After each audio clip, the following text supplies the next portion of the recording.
얼마 전 러시아 푸틴 대통령과 시진핑 주석이 정상회담 하는 자리에서 이런 얘기를 했습니다.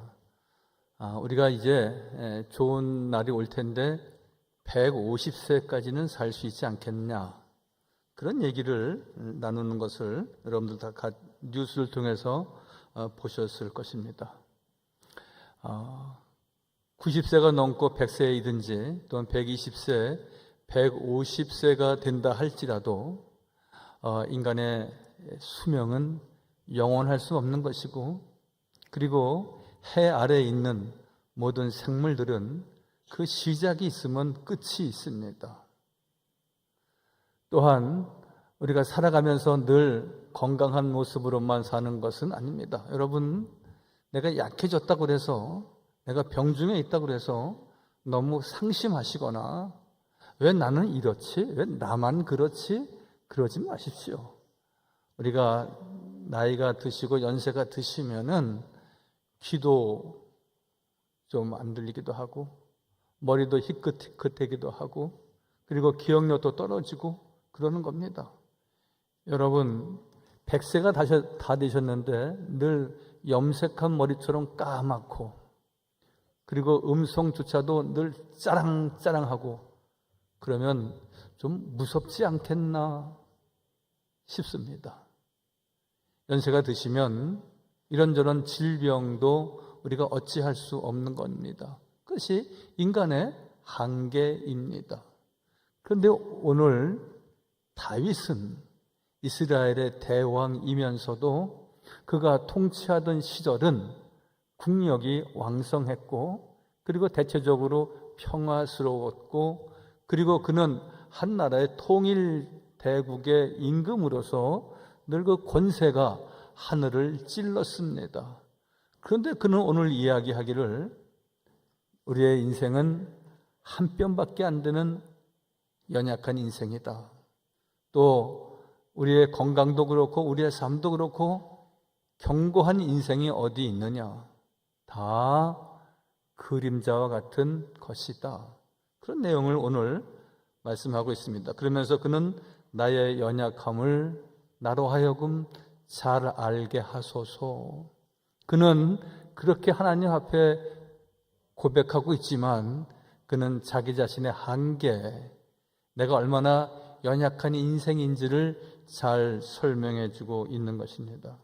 즉, 손 넓이만 하게 짧다든지, 견고하지 못하고 든든하지 못하다든지, 자신의 삶이 그렇게 영화스러운 삶이었음에도 불구하고, 권세가 높았음에도 불구하고 자기의 삶이 무의미하다는 표현을 인생은 그림자같이 덧없는 것이다, 그렇게 오늘 본문에 말씀하고 있지 않습니까? 여호와여, 나의 종말과 연한이 언제까지인지 알게 하사 내가 나의 연약함을 알게 하소서. 사랑하는 성도 여러분, 우리가 자신 있게 살아야 됩니다.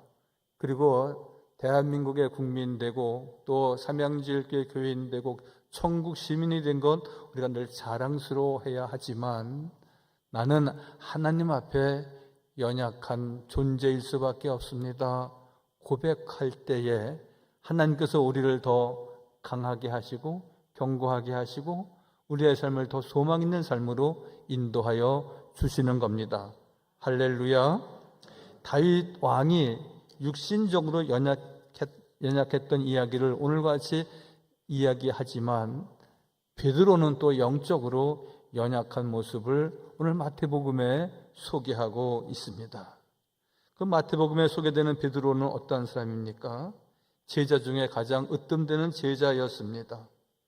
그런데 그는 평상시에는 몰랐는데 어려움이 오고 환난이 닥치고 두려움이 닥치니까 그는 예수를 나는 모른다고, 나는 그를 만난 적이 없다고, 한 번도 아니고 두 번도 아닌 세 번씩이나 부인한 베드로였습니다. 여러분 잘 아시듯이 예수님께서 내가 이제 모든 제자들과 함께 있을 때에 많은 제자들이 주님을 떠나는 듯한 이야기를 하니까 베드로에게 주님께서 묻습니다. 너도 나를 떠나려느냐? 그때 유명한 베드로의 고백입니다. 예수께서 진리의 말씀을 전하시고 평생 주님과 함께 가는 우리 주님만을 내가 평생 세상 끝날까지 따르리이다. 왜? 주는 그리스도시요 살아계신 하나님의 아들이심을 고백합니다. 그렇게 고백했던 베드로 그 반석 위에 내가 내 교회를 세우시겠다고 말씀하실 정도로 그의 고백은 참된 것이었고 진리였고 그랬지만 그가 예수님이 십자가에 못 박혀 돌아가시니까 참담하였습니다. 이제 내가 어찌 살고? 두려움 앞에 무너지는 베드로입니다. 주님과 함께 죽을지언정 주님을 모른다 하지 않겠습니다. 장담했지만 나는 그 사람을 알지 못합니다. 2번, 3번 부인하지 않습니까?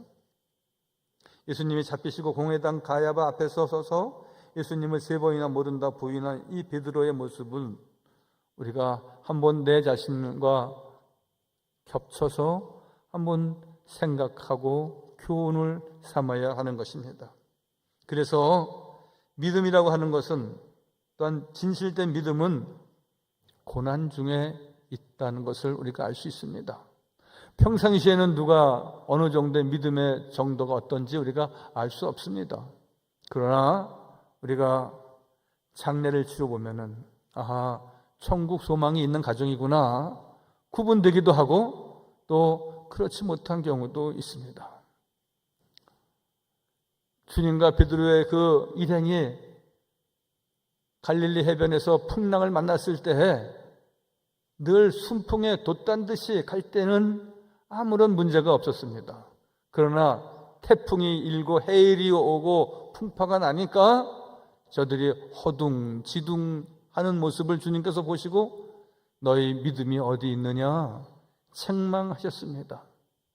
여러분,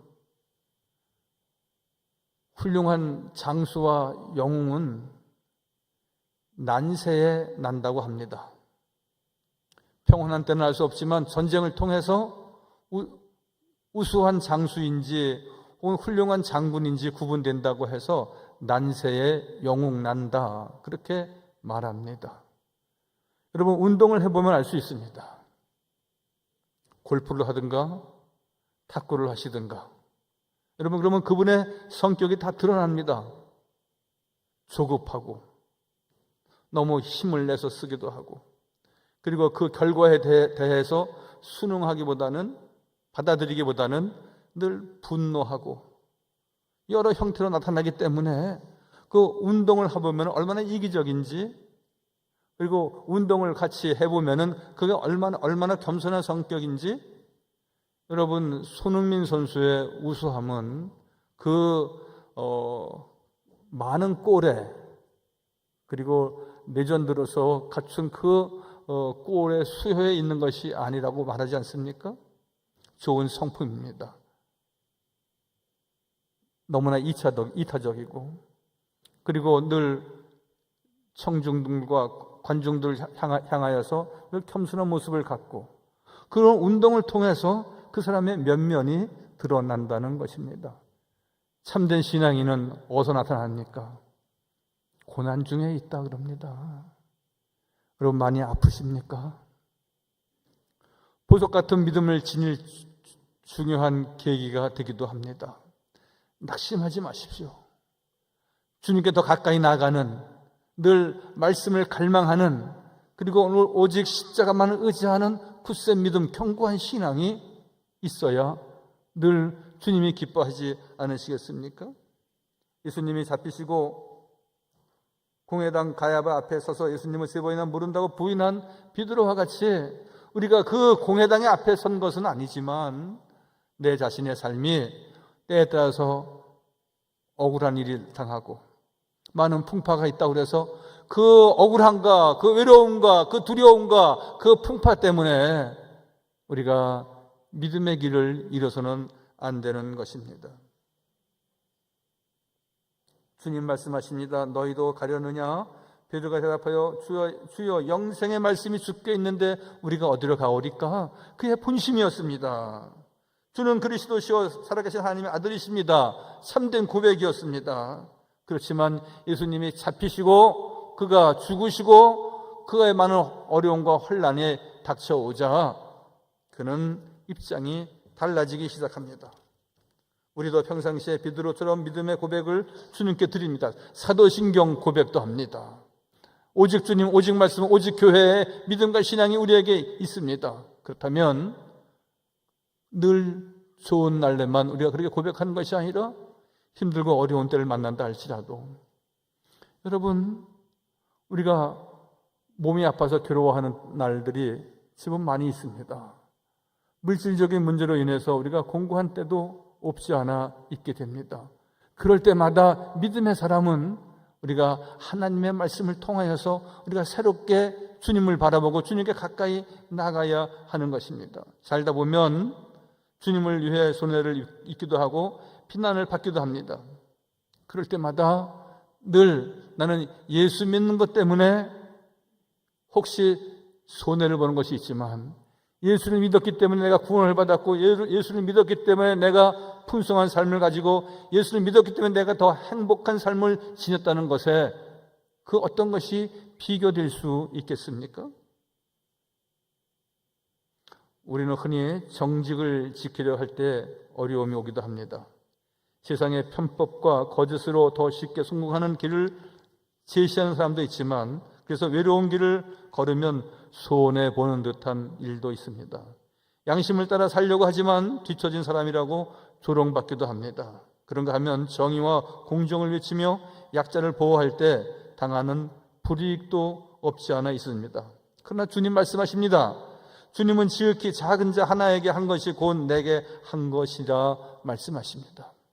우리는 어려운 이들을 돕는 일에 그리고 어떤 어려움과 환란이 있다 할지라도 늘 주님만을 의지하고 십자가만을 단단히 붙잡는 삶이 우리에게 꼭 있어서 주님의 기쁨이 되어야 할 것입니다. 주님 말씀하시기를 의를 위하여 핍박을 받는 자가 오히려 복이 있다고 말씀하고 있습니다. 우리 모두는 예배하는 일에 힘써야 하는 것입니다. 여러분, 예배보다 귀한 것은 없습니다. 하나님과 소통하는데 기도보다 더 소중한 것은 없습니다. 아침에 일어날 때 기도하십시오. 저녁에 잠자리에 누울 때 하나님 감사합니다. 기도하십시오. 하루에 3번 식사하십니까? 하루에 3번 꼭 식사 전에 감사 기도를 하십시오. 하나님이 제일 기뻐하십니다. 물론 여럿이 모인 곳에도 있을 수 있지만 그래서 우리가 늘 이런저런 사람의 이목도 우리가 신경 안 쓸 수 없지만 그래도 하나님 앞에 이 귀한 음식 주심을 감사합니다. 어디서 온 것입니까? 위로부터 온 것입니다. 우리가 먹고 마시고 우리가 생활하는 거 어디로부터 오는 것입니까? 저 위로부터 오는 것입니다. 우리 주 여호와 하나님께서 각양의 좋은 것을 우리에게 주셨기에 우리는 누리는 것이고 우리는 감사해야 하는 것이고 우리는 행복할 수밖에 없는 것인데 내가 얼마나 행복한 사람인지 우리는 늘 망각하고 살 때가 얼마나 많이 있습니까? 제가 교육자들하고 같이 이 얘기를 나누면서 제가 어렸을 적 화장실에서 썼던 용지 이야기를 했습니다. 좀 예배 시간에 말씀드리기는 좀 그렇긴 하지만 여러분 뒷관이라고 해서 뚝 떨어진 그 화장실에 지금과 같은 부드러운 두루마리 화장지가 있었습니까? 아닙니다. 저희는 양돈을 했습니다. 양돈을 하면은 비료포대가 있습니다. 비료포대가 3급입니다. 겉표지가 있고 안에 속지가 2장이 있습니다.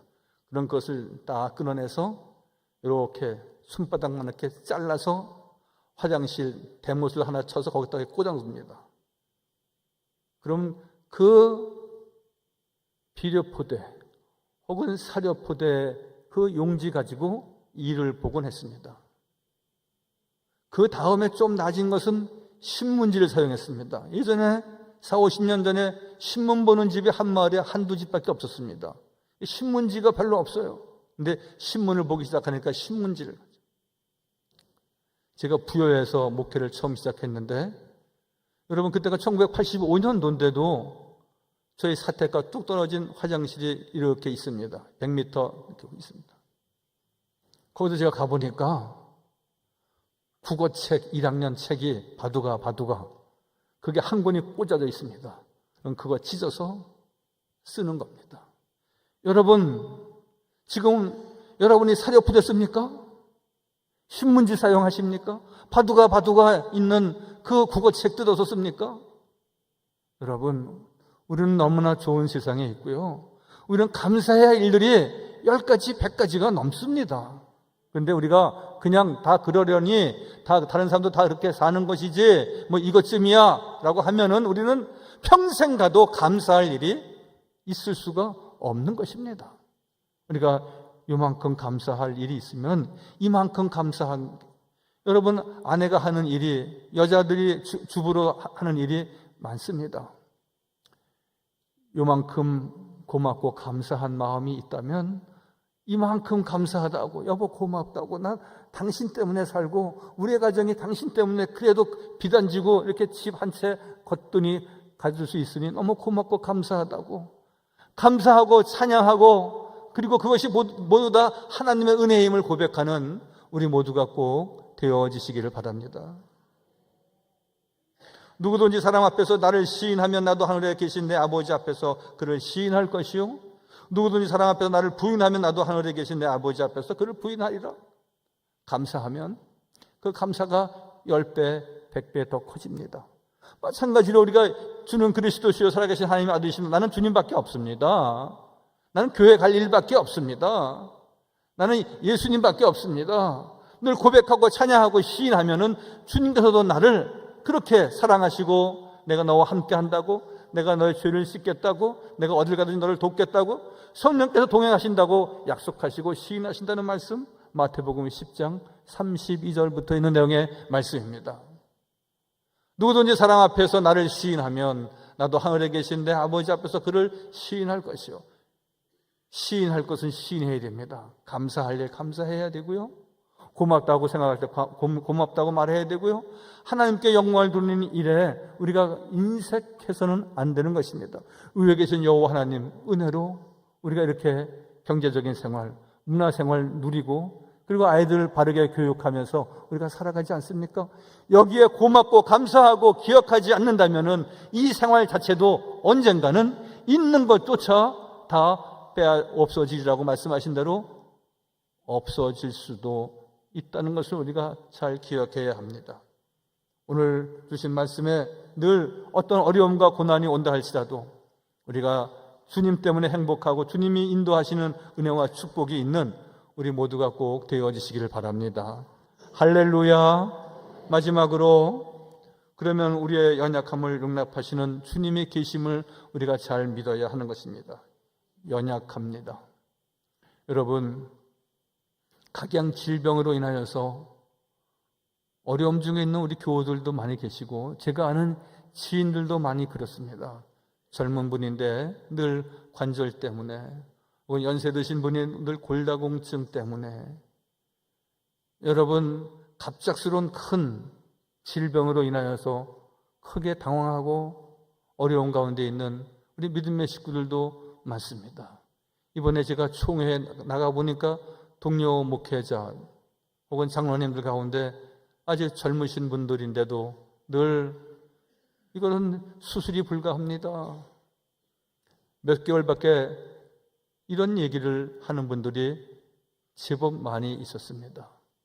여러분, 하나님 건강 주셔서 주여자에 나와서 예배할 수 있는 것, 또 내가 가고 싶은 곳에 산에도 오르고 시장에도 나가고 또 약속이 있으면 식당에서 만나기도 하고, 여러분 그 식당에서 어떤 음식이라도 짜고 맵고 순한 음식, 어떤 음식이라도 내가 먹을 수 있는 내 몸이, 내 건강이 지켜지고 있는 건 저는 하나님의 은혜가 아니면 있을 수 없는 일입니다. 믿으시면 아멘. 여러분 꼭 기억하시고 늘 우리의 연약함을 용납하시는 하나님, 우리의 연약함을 아신다는 것이죠. 베드로가 예수님을 3번이나 부인하는 사건을 대하면서도 우리가 기억해야 할 것은, 중요한 사실은 예수님은 이미 베드로가 당신을 부인할 것을 이미 알고 계셨다는 것입니다. 요한복음 6장 64절에 예수께서 믿지 아니하는 자가 누구며 자기를 팔 자가 누구인지 처음부터 아셨더라 말씀합니다. 이 말씀은 우리의 연약함을 다 알고 계시다는 겁니다. 우리의 불충함을 알고 계시다는 겁니다. 우리가 이런저런 늘 힘들고 어려운 처지가 있지만 고민하고 주님 앞에 아뢰는 기도의 제목을 다 알고 계시다는 말씀입니다. 베드로가 나를 팔 자라고, 나를 모른다고 말할 자라고 이미 그는 알고 계셨다고 말씀하셨듯이 말이죠. 여러분, 내 정보가 주님께 다 노출돼서 여러분 혹시 싫으십니까? 하나님은 우리의 모든 일거수일투족, 머리털 하나도 세시는 바 되신 주님께서 다 알고 계시다고 말씀하십니다. 그러므로 우리는 늘 주 앞에서 신실하신 여호와 하나님 앞에서 우리의 연약함을 고백하고 주여 나를 용납하여 주옵소서. 여러분, 우리가 믿음의 사람이고 양심적이고 그리고 깨끗하게 살려고 애쓰지만 우리가 욕도 하고 폭언도 하고 폭행도 하고 마음을 아프게 하기도 하고, 여러분, 우리의 이러한 죄성과 연약함을 우리가 없다고 말할 수 있겠습니까? 그러나 주님께서는 우리의 모든 죄를 도말하신 분입니다. 우리의 죄를 그 십자가에서 감당하신 분입니다. 여러분, 이 복음, 이 말씀, 이 은혜보다 더 큰 사건과 은혜가 어디에 있습니까? 주님을 3번이나 모른다고 부인한 베드로에게 그를 찾아가 네가 나를 사랑하느냐 묻습니다. 너는 나를 알고 있지 않느냐? 너는 나를 사랑하는 사람이야. 나도 너를 사랑한다니까. 그렇게 오늘 답변하시고자 말씀하시는 내용입니다. 즉 그에게 새로운 사명을 주시면서 용납하시고 그리고 그의 모든 것을 아시면서 그를 축복하신 우리 하나님이십니다. 여러분, 체질이라는 말이 체질. 여러분, 우리는 천국 체질이 되어야 되고 교회 체질이 되어야 됩니다. 주님은 우리의 모든 체질을 아시는 분이다 그랬습니다. 보시죠. 시편 103편 14절에 그는 우리의 체질을 아시며 우리가 단지 먼지뿐임을 기억하심이로다 라고 말씀합니다. 우리의 모든 것을 아신다는 겁니다. 여러분, 혈액 검사를 하면은 각양의 검사를 우리가 다 할 수 있습니다. 주님은 혈액 검사를 하지 않으셔도 이미 우리의 모든 것을 다 알고 계시고 우리의 체질이 어떠한 체질인지 알고 계시다는 말씀입니다. 우리가 불충합니다. 겸손하지 못합니다. 남의 말 하기를 좋아합니다. 그리고 늘 주님 앞에 잘해야지 하면서 늘 연약해져서 우리가 옳게 신앙생활 못할 때가 한두 번이 아니지 않습니까? 주님은 우리의 부족함과 한계를 아시면서 정죄하지 않고 은혜와 긍휼로 감싸주신다고 말씀하십니다. 그래서 고린도후서 7장에 보니까 모든 환난 가운데서도 위로가 가득하고 내가 너희를 온전히 정죄하지 아니하리라 말씀하십니다. 모든 연약함에도 우리를 끝까지 사랑하신다는 주님의 말씀입니다. 그러면 우리도 늘 용납하고 이해하고 서로 용서하는, 명절이 다가오면은 형제들 간에도 모임이 있고 이런저런 모임들도 있게 마련입니다. 가족을 생각하고 또한 친족을 그리워하는 시절이기도 합니다. 다 좋은 관계를 맺을 수는 없습니다. 가까이 있기 때문에 더 부딪히고 상처가 있는 경우가 얼마나 많은지 모릅니다. 그러나 주님이 나 같은 죄인도 용납하셨는데 우리가 용납 못할, 우리가 이해 못할, 용서 못할 상대가 있을 수는 없는 것입니다. 어떤 분은 그렇게 말하죠. 내 눈에 흙이 들어가기 전에 내가 용서하나 봐라. 여러분, 그것은 반기독교적이고 반성경적인 사람이 아닐 수가 없습니다. 성경적인 사람은, 예수 믿는 사람은 우리가 용납하는 일, 수용하는 일, 그래서 우리가 감사하고 찬양하고 영광 돌리는 일. 왜? 우리 주님께서 우리의 연약함을 다 아시고 우리를 동정하신다 그랬습니다. 동정하지 아니하실 분이 아니다. 그 말씀은 동정하신다는 겁니다. 긍휼과 자비를 베풀어 주신다는 것이죠. 히브리서 4장 14절 이하의 말씀에 보면은 예수님은 우리의 대제사장이십니다. 우리에게 큰 대제사장이 계시니, 예수님이 계시니 승천하신 이 곧 하나님의 아들 예수시라. 우리가 믿는 도리를 굳게 잡을지어다. 어떤 경우에도 혼란이 와도 공고한 삶이 있어도 상대가 나를 공격해 온다 할지라도 믿음으로 굳게 십자가를 단단히 붙잡아야 된다고 말씀하시면서 15절 말씀에 보실까요? 우리에게 있는 대제사장은 우리의 연약함을 동정하지 못하실 리가 아니요, 우리의 연약함을 아신다는 겁니다. 우리의 연약함을 동정하신다는 겁니다. 내가 이해한다는 겁니다. 너는 연약한 사람이다. 너는 불쌍한 사람이다. 긍휼과 자비를 받아야 될 사람이라고 오늘 말씀하고 계십니다. 사랑하는 성도 여러분, 주님은 우리를 다 알고 계십니다. 우리의 개인적인 정보가 다 거기에 다 드러나 있는 것입니다. 주님은 우리를 용납하시고 우리를 강건하게 하시고 십자가 단단히 붙잡는 믿음의 귀한 성도들에게 소망을, 믿음을, 그리고 참된 사랑을 우리 모두에게 베푸실 주님만을 의지하는 우리 모두가 되시기를 주님의 이름으로 간절히 축원하여 드립니다. 할렐루야. 거룩하시고 자비로우신 아버지 하나님, 거룩한 성일에 주 앞에 나와 예배하게 하시고 하나님을 기억하며 하나님의 사랑과 긍휼과 자비를 찬양케 하신 것 진실로 감사합니다. 아버지 하나님, 언제나 저희들 주의 말씀만을 청종하는 자 되게 하시고 하나님의 말씀을 통하여서 언제나 새롭게 거듭나는 심령들 되도록 축복하여 주옵소서. 모든 말씀 예수님의 이름으로 기도하옵나이다. 아멘.